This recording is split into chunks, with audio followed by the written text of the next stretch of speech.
Walang sinuman ang namamatay para sa sarili lamang.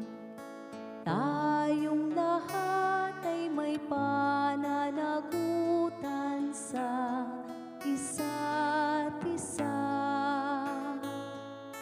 Tayong lahat ay tinipon ng Diyos na kapiling niya.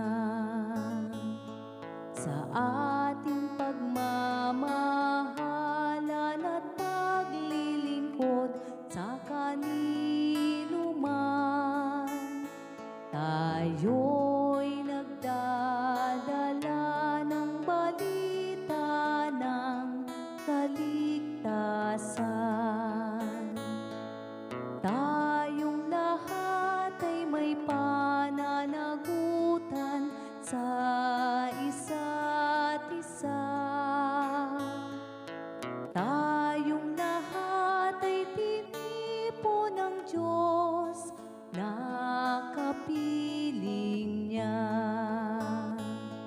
Sabay-sabay ngang nag-aawitan ang mga bansa.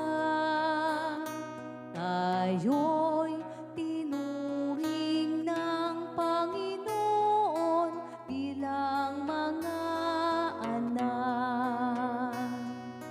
Tayong lahat ay may pananagutan sa isa't isa.